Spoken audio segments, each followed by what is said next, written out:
Operation Anaconda took place in early March 2002.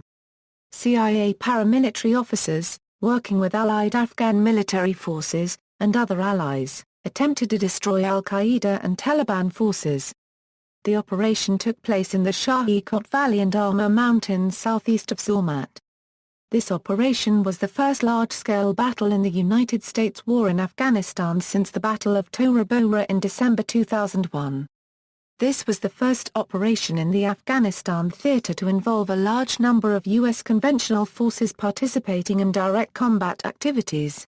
Between March 2 and March 16, 2002, 1,700 airlifted U.S. troops and 1,000 pro-government Afghan militia battled between 300 to 1,000 al-Qaeda and Taliban fighters to obtain control of the valley. The Taliban and al-Qaeda forces fired mortars and heavy machine guns from entrenched positions in the caves and ridges of the mountainous terrain at U.S. forces attempting to secure the area. Afghan Taliban commander Maulavi Saifur Rehman Mansoor later led Taliban reinforcements to join the battle. U.S. forces had estimated the strength of the rebels in the Shahi-Kot Valley at 150 to 200, but later information suggested the actual strength was of 500 to 1,000 fighters. The U.S. forces estimated they had killed at least 500 fighters over the duration of the battle. However, journalists later noted that only 23 bodies were found, and critics suggested that after a couple days, the operation was more driven by media obsession than military necessity. Background: in early 2002, increasing signals and human intelligence indicated a strong presence of Taliban and al-Qaeda fighters in the Shahi-Kot Valley. Approximately 150 to 200 fighters were believed to be wintering and possibly preparing for a spring offensive in the valley. The signal intelligence also raised the possibility that high-value targets were present in the valley, among which were Jalaluddin Haqqani and Saif Rahman. In late January and February, plans were drawn up to assault the Shahi-Kot Valley using Afghan military forces advised and assisted by U.S. special operators. Major General Franklin L. Hagenbeck, commander, Combined Joint Task Force Mountain, was put in command of the operation. The plan called for an attack on the valley, along with units positioned in the mountains to the east to prevent escape into Pakistan. The expectation was that fighters, as in the case of Tora Bora several months earlier, would flee in the face of an assault and that blocker groups would simply be able to round them up. It was decided to use U.S. conventional infantry. The forces used, consisting of the 187th Infantry Regiment of the 101st Airborne Division, led by Colonel Frank Wiercinski, and soldiers of the 87th Infantry Regiment, 10th Mountain Division, led by Lieutenant Colonel Paul Larkhammer, to secure these blocking positions. In keeping with established strategy in Afghanistan, fire support was to be provided by United States Air Force units, rather than artillery. Further air support was provided by U.S. Navy units and French Air Force Mirage 2000 DS. The amount of conventional assets allowed in Afghanistan was limited by United States Central Command and civilian defense leadership. The final plan foresaw two major forces, TF Hammer and TF Anvil. TF Hammer consisted of AMF and special operators as the primary effort to assault the Shahi-Kot Valley. TF Anvil consisted of TF Rorke-Kaysan and the 1-87 to set up blocking positions and prevent enemy forces from escaping. Special operations teams from the Advanced Force Operations Detachment led by Lieutenant Colonel Pete Blabber were to provide on-location reconnaissance in the Shahi-Kot Valley for the operation. The Afghans had successfully defeated the Soviet Army twice in this valley, and were expecting events to pan out in a similar fashion. Prelude: the operation was composed of elements of the United States 10th Mountain Division, TF Rorke-Kaysan from the 101st Airborne Division, BICO 159th Avenue RGT, 75th Ranger Regiment, United States Army Special Forces, Joint Special Operations Command and CIA's Special Activities Division, Task Force 11, Task Force Bowie, Task Force Dagger, British Royal Marines, Canada's 3rd Battalion, Princess Patricia's Canadian Light Infantry, and Joint Task Force 2, pro-government Afghan militia, the German Army's Commandos Bezirke Currency FTE, the Norwegian Special Forces units Forsvarets Spesialkommando and Marine Jägerkommanden, and elements of the Australian Special Air Service Regiment, the New Zealand Special Air Service and Danish Special Forces from Jagerkorpset and the Danish Frogmenkorps. Battle November 2001 Afghanistan's Taliban regime falls. Some of the Taliban regime's forces along with al-Qaeda elements continue to hold out in mountains. March 1, 2002 in eastern Afghanistan, Operation Anaconda starts. U.S. Special Operations Forces infiltrate the area and set up observation posts. These forces consist of 3 teams, Juliet, India, and Marco 31. Teams Juliet and India are primarily from U.S. Army Delta Force in Devru. They were to take positions to observe the north and south of the Shahi-Kot Valley and the approaches from Gardas to be observed. Marco 31, a SEAL reconnaissance element from SEAL Teams 2 and 3, was tasked to set up an observation post on the finger, allowing recon of the TF Rorke-San landing zones. While attempting to reach their post, 2 snipers from Marco 31 observed a group of Taliban standing by a group of tents with a DSHK machine gun position. This gun was emplaced in a position that would have allowed it to engage the Chinook helicopters bringing in the first wave of U.S. troops, which would have been disastrous to the operation.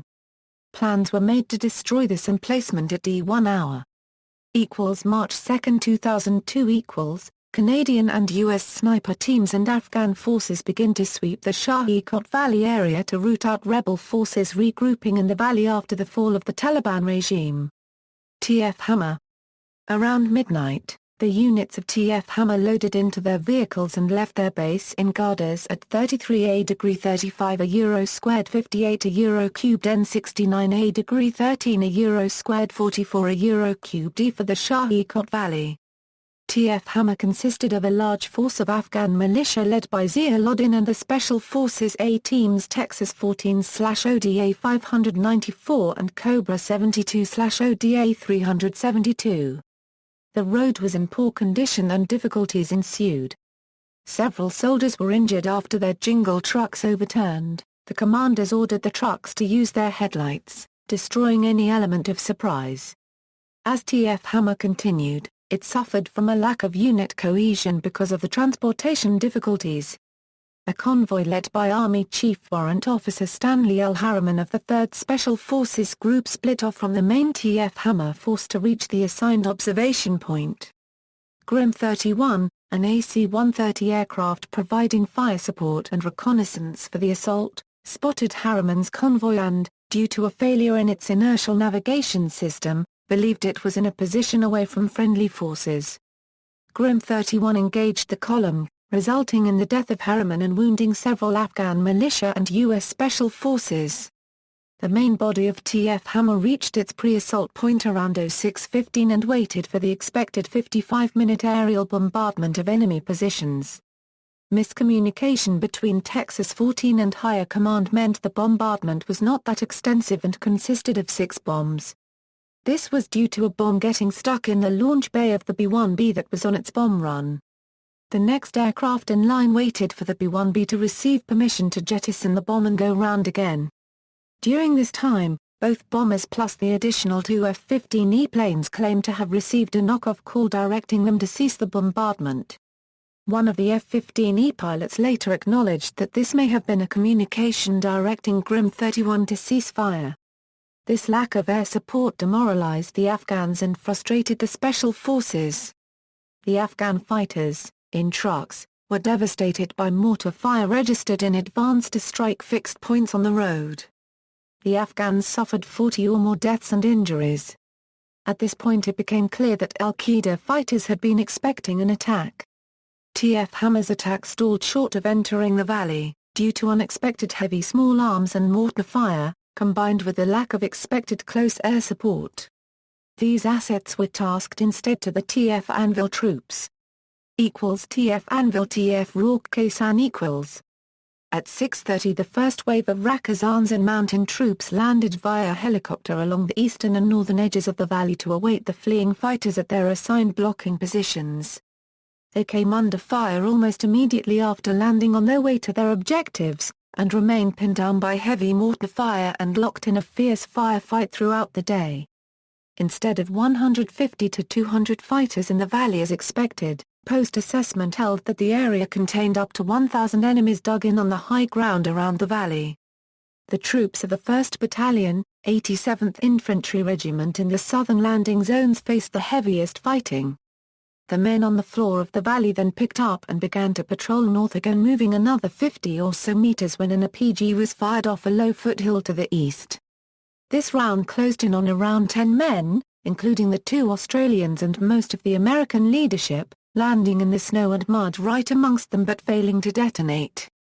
The AQ then opened up with a DSHK as the troops on the ground ran for the only cover on the valley floor in what became known as Hell's Halfpipe. The hot reception resulted in only 2 of the planned 8 CH-47s landing in the LZ. In this engagement, Staff Sergeant Anzej Rappel, and Specialist William J. Orsi, recently transferred in from the division's long-range surveillance detachment, led the squad under fire to a ridgeline above the half-pipe. Rappel was able to kill the enemy observer calling mortar fire into the half-pipe, and he and his squad could now see the surrounding terrain. Rappel was later awarded the Bronze Star Medal with a valor device for his actions. The expectation of very limited enemy indirect fire capability meant that only a single 120mm mortar was brought in the first wave. The primary fire support for the troops was provided by 2 McDonnell Douglas AH-64 Apaches of the 3rd Battalion, 101st Aviation Regiment, 159th Aviation Brigade. The Apaches destroyed some enemy positions harassing the U.S. and Afghan troops, but suffered serious battle damage that caused them to withdraw from the area early in the day. Signalman Martin Jock Wallace, of the Australian Special Air Service Regiment, was awarded the Medal for Gallantry for his actions during the fighting. When a mortar team from the 1 to 87 Infantry was hit by enemy mortar fire, Wallace put himself in harm's way, collecting some of the wounded by dragging them into the creek bed, then dressing their wounds along with another SAS a liaison officer. Throughout the day, the TACP-4 air controllers and special forces teams that had infiltrated into the area the previous day called in airstrikes from B-1, B-52, F-15, F-18 and F-16 aircraft, inflicting heavy casualties on the Taliban and al-Qaeda fighters, but by no means silencing them. After nearly having their position overrun, the men in the southern LZs were in a desperate position, pinned down all day and short of ammunition. Salvation came after dark in the form of an AC-130U Spooky gunship that, unlike the faster-moving jets during the day, was able to loiter over the area and provide sustained firepower so the men could be airlifted out under cover of darkness. The group suffered 35 wounded and none killed. March 3 and March 4, 2002 Battle of Takara. In the late evening of March 3, Lieutenant Colonel Blabber received notice from Brigadier General Gregory Treban, commander of TF-11, that 2 SEAL fire teams commanded by Lieutenant Commander Vic Hyder were to be inserted into the Shahi-Kot Valley. The 2 SEAL fire teams, Marco 30 and Marco 31, planned to establish an observation point on either end of the valley. One team would move to the peak of Takara, which commanded the southern approach to the Shahi-Kot Valley. Due to time constraints, a helicopter insertion would be needed for the teams to reach the peak before dawn. LCD Hyder requested authorization to shift the insertion 24 hours to the next evening but was directed that insertion was critical to SOF providing support to the operation. Originally, an insertion point 1,300 meters east of the peak was identified, but due to uncontrollable time constraints, the SEALs of Marco 30 were forced into an insertion to the peak itself. Even though all overhead imagery showed no signs of life on the peak of Takara, LCD Hyder gave the team final guidance per SOP that if any signs were seen, mission would be aborted. The SEAL fire team, Marco 30, was picked up by an MH-47 Chinook helicopter, at 23:23 on March 3. However, the Chinook experienced engine difficulties, and new MH-47s were dispatched to replace the original helicopters. This delay meant that the SEALs could not be inserted into the LZ east of the peak until 02:30 on March 4, which did not allow enough time to reach the peak before daylight. Blabber was notified that the SEALs were forced to insert on the peak in order to fulfill the order to unveil Mark 030 that night. Nail 22, an AC-130 gunship reconnoitered the peak, and, seeing no enemy activity, declared the mountain top secure. It was then called away to support other troops before the Chinook arrived. At approximately 03:00, the Chinook attempted to land atop the mountain.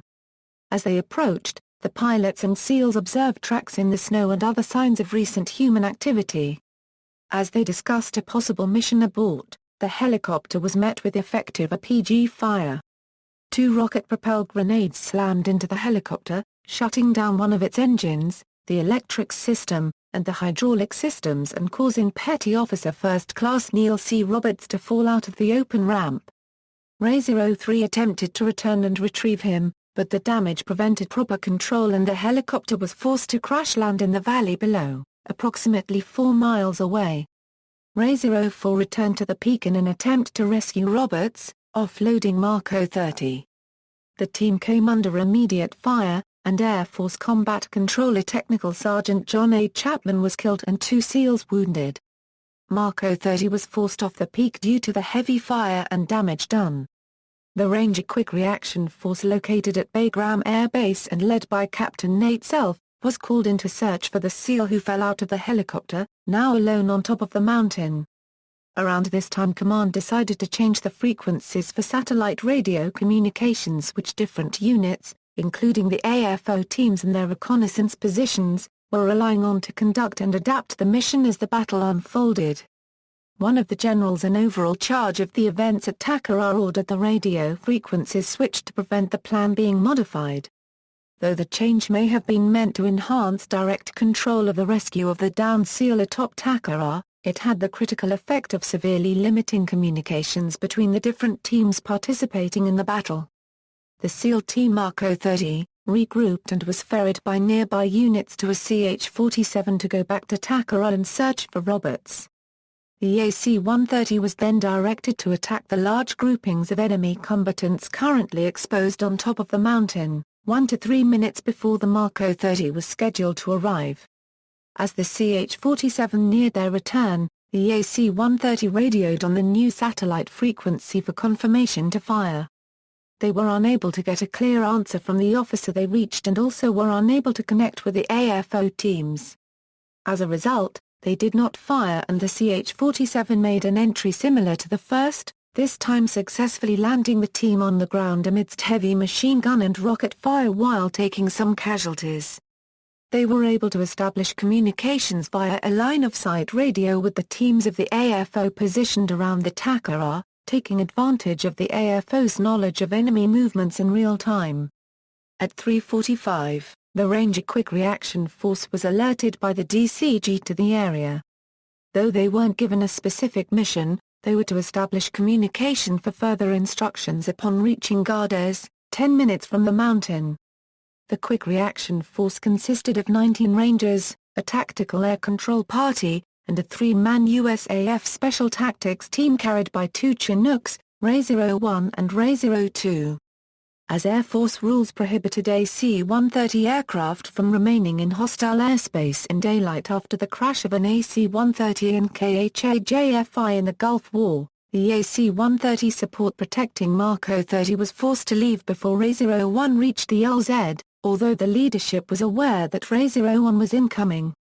Unfortunately, the Razor Chinooks had not been equipped with functioning satellite radios to maintain communication with the headquarters in Bagram or, even more critically, the AFO team's lead.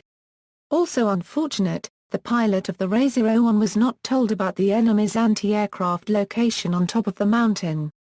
Due to the satellite communications difficulties, Razor 01 was mistakenly directed to the Hotel Z on the peak at 33 degree 20 euro squared 34 euro cubed N 69 degree 12 euro squared 49 euro cubed E. Because of this, the Razor 01 flew into the same enemy trap that the SEALs had flown into, with no one able to communicate the reality of the situation. At approximately 06:10, Razor 01 reached the landing zone. The aircraft immediately began taking fire, and the right door minigunner, Sergeant Phillips Vitak, was killed by small arms fire. A rocket-propelled grenade then hit the helicopter, destroying the right engine and forcing it to crash land. As the Rangers and Special Tactics team exited the aircraft, Private First Class Matt Commons, posthumously promoted to Corporal, Sergeant Brad Crows, and Specialist Mark Anderson were killed. The surviving crew and quick reaction force took cover in a hillock and a fierce firefight began. Razor 02, which had been diverted to Gardas as Razor 01 was landing on Takara, returned with the rest of the quick reaction force and Lieutenant Commander Hyder at 6:25. With the help of the new arrivals and close air support, the force was able to consolidate its position on the peak. The QRF's Chalk 2 moved up the mountain to assist Chalk 1. While Air Force jets provided suppressive fire on the mountain top with individual gun runs since Marco 30 was less than 100 meters north of the peak and Chalk 1 with its downed MH-47 was less than 100 m south of the peak. Hyder saw the need to assist Marco 31 who at that time had 2 dead and 2 injured, one of them non-ambulatory. It was obvious from this viewpoint that the proximity of friendly forces to the enemy positions was preventing sufficient suppressive firepower from being used due to danger close distance to both Marco 30 and QRF Chalk 1. Hyder directed the Chalk 2 leader to continue mission up the mountain and moved, alone, to link up with Marco 31 in order to assist the team's movement away from the peak, thereby creating a better situation for air assets to support by fire. An enemy counterattack midday mortally wounded Senior Airman Jason D. Cunningham, a pararescue airman. The wounded were refused medevac during the daylight hours, due to risk of another downed helicopter. Marco 30 and Lieutenant CMDR Hyder moved down the mountain with their wounded. Through threat of nearby enemy response elements, hypothermia and shock of wounded personnel, and across nearly 30 inches of snow in extreme terrain, Marco 31 found a site suitable for an MH-47. The SEAL team set up defenses, attempted to warm the wounded, and waited for dark when a recovery would be attempted. Australian SAS soldiers had infiltrated the area prior to the first helicopter crash undetected as part of a long-range reconnaissance mission when the Chinooks went down. They remained undetected and in observation post through the firefight and proved critical in coordinating multiple coalition airstrikes to prevent the al-Qaeda fighters from overrunning the downed aircraft, to devastating effect. This, plus the actions of the 2 SAS officers working with the 10th Mountain Division, earned the commander of the Australian SASR force in Afghanistan the U.S. Bronze Star for his unit's outstanding contribution to the war on terrorism. Australian soldiers had utilised virtual reality-style software for mission rehearsal prior to insertion, and this contributed significantly to their situational awareness in the darkness and poor weather conditions.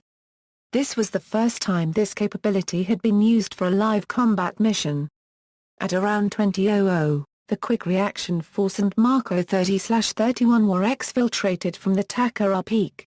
As a result of this action, both Technical Sergeant Chapman and Senior Airman Cunningham were awarded the Air Force Cross, the second highest award for bravery. U.S. and Afghan sources believe at least 200 Taliban and al-Qaeda fighters were killed during the initial assault and subsequent rescue mission.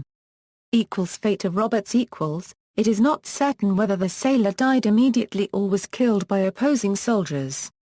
There is a possibility that Roberts was captured by the al-Qaeda fighters, and executed later with a single shot to the back of the head. This report has not been confirmed. Major General Frank Hagenbeck did confirm that al-Qaeda fighters were seen chasing Roberts, and later dragging his body away from the spot where he fell. Another feed from the same predator showed a puff of heat from a rifle and the indistinct figure in front of it fall. Also, the quick reaction soldiers reported fighters wearing Roberts' gear and finding a helmet with a bullet hole in it, from which it was clear the last person, Roberts, to wear it had been shot in the head. Predator drone footage also shows the possibility that Roberts was alive and fighting on the peak after the SEALs left rather than being killed outright as thought by Marco 30. A man was seen fighting in a bunker against multiple enemies until hit by an RPG. If this man was Roberts, he succumbed a mere 45 seconds before. Razor 01 appeared over the mountaintop. A paper written by Colonel Andrew Milani and Dr. Stephen D. Biddle entitled Pitfalls of Technology, a case study of the Battle of Takara, noted that the Predator was on station 90 minutes after Roberts had fallen. The images that were shot before the Predator had arrived were shot by Grim 32's infrared cameras, although this has not been confirmed by commanders. March 10, 2002 Major Brian Hilferty states that the major battle ended 3 or 4 days ago. The U.S. sends 400 of its troops back to base. March 12, 2002 By March 12, following heavy bombing by U.S. strike fighter aircraft, joint U.S. and Afghan forces swept through the valley and cleared it of remaining rebel forces, with little significant combat by March 18. A total of 8 U.S. soldiers, sailors, and airmen were killed and 82 wounded, along with several Afghan militiamen. U.S. estimates of other casualties vary, indicating rebel casualties between 500 and 800 and at least 14 civilian casualties. An undetermined number of rebels are said to have escaped the fighting through rugged terrain. March 18, 2002 General Tommy Franks declares Operation Anaconda over, terming it an unqualified and complete success. Seymour Hersh goes on to refute the official account, describing it as in fact a debacle, plagued by squabbling between the services, bad military planning and avoidable deaths of American soldiers, as well as the escape of key al-Qaeda leaders, likely including Osama bin Laden. Assessment: the operation ran into problems from the outset. American forces mistakenly landed in the middle of the valley, instead of the outside, and were immediately caught in the Taliban's kill zone. In the heavy firefight that followed, 2 Chinooks were shot down and a number of others were severely damaged. American forces eventually gained the upper hand, inflicting heavy casualties on the Taliban forces and pushing them out of the valley. At the end of Operation Anaconda, the U.S. and Afghan forces had succeeded at removing the majority of the al-Qaeda and Taliban presence from the Shahi-Kot Valley. The U.S. forces suffered 80 casualties in the operation, with 8 killed and 72 wounded. Estimates of al-Qaeda and Taliban casualties range from 100 to 1,000, with U.S. commanders favoring the higher estimates and Afghan commanders favoring the lower estimates. An unknown number of fighters were able to escape the Shahi-Kot Valley into Pakistan. In the wake of Operation Anaconda, relations between U.S. and the UK forces on the ground soured when Stars and Stripes, the magazine for American forces and their families, openly criticized the Royal Marines for returning empty-handed from their search for al-Qaeda and Taliban fighters, claiming that Britain's contribution to the campaign was disappointing. Relations were further soured with reports from a number of publications that Osama bin Laden might have escaped due to a substantial delay from the original H-hour of the deployment of American forces. Long-distance sniper record equals, the record for the longest combat kill by a sniper was set during Operation Anaconda by Canadian Army Sniper Corporal Rob Furlong of the 3rd Battalion Princess Patricia's Canadian Light Infantry, and held for 7 years until surpassed in 2009. Using a Macmillan TAC 50.50 caliber rifle, Furlong killed a Taliban fighter armed with an APK machine gun at a confirmed distance of 2,430 meters. The previous record of 2,310 meters was set a few days before by his teammate Aaron Perry, also of the 3rd Battalion PPCLI. The 5-man team, including MCPL Graham Rugsdale, MCPL Tim McMicken, MCPL Aaron Perry, Corporal Dennis Eason, and Corporal Rob Furlong, killed over 20 enemy fighters during the operation and were awarded Bronze Star medals by the United States for their service. Reverse side of the operation equals, Operation Anaconda was also met with criticism. According to an interview of some soldiers of the German Special Forces KSK, the post-operation briefing was broken down by an argument between the KSK soldiers and U.S. soldiers. The cause of the conflict is said to have been the complaint of some U.S. soldiers that the KSK soldiers had only changed their position when a shepherd stumbled into their hideout instead of killing him. Use your silenced gun, then move on. Die Amos Eliminieren solch Bedrohungen Tatsache Gleich, sagt Ihnen Ex-Offizier des KSK. Die Deutschen Currency TTEN auch erlebt, wie Amerikaner bei der Operation Anaconda ganze da Paragraph RFER Plattneten. Hi Jungs, Freisampler Kortendren. Der Hochrangig ex-KSK-Mann sagt, die Bilder von Abu Ghraib, das Foltern in irakischen Verkehrsnissen, haben mich absolut nicht Quarterberischt. The US soldiers would in fact eliminate such threats, says a former KSK officer. The Germans are quoted to have witnessed US forces flattening entire villages during Operation Anaconda. Let's go, free to pillage. A former KSK commander is quoted in the German magazine Stern to have said, the pictures of Abu Ghraib, the torture in Iraqi prison camps, did absolutely not surprise me. Aftermath By July the tactical level units from the 10th Mountain Division and the 101st Airborne Division, including TF Rourke Kaysan, had all departed Afghanistan. The CTF Mountain Headquarters staff followed in early September. They were replaced by CTF 82, formed from the headquarters of the 82d Airborne Division and led by the Division Euro unregistered trademark S commander, Major General John Vines. CTF 82 Euro unregistered trademark S headquarters was at Bagram Airfield, and Vines-based TF Panther, his primary maneuver element, at the Kandahar Airfield. TF Panther was under the command of Colonel James L. Huggins and had 2 infantry battalions from the 3D Brigade of the 82d Airborne Division and 1 attached infantry battalion from the Division Euro unregistered trademark S 1st Brigade. Huggins also had support from artillery, aviation, military intelligence, and other units. TF Panther deployed to Afghanistan in late June 2002 and would serve under CTF 82 until December 5, 2002. At that point TF Devil, a unit formed around the 1st Brigade, 82d Airborne Division arrived to take the lead in tactical level security operations. See also, War in Afghanistan, Mountain Warfare, Special Activities Division, Timeline of the History of Afghanistan. Notes. Al-Qaeda Ambush, Battle of Takara, documentary. Further reading, Barmania, Mir. Afghanistan Cave Complexes 1979 Euro 2004, Mountain Strongholds of the Mujahideen, Taliban and Al-Qaeda. Osprey Publishing, 2004. Barmania, Mir. Shadow Warriors, A History of the U.S. Army Rangers. Osprey Publishing, 2005. Barmania, Mir. U.S. Army Ranger 1983-2002. Osprey Publishing, 2003. Brandon Friedman. 2007.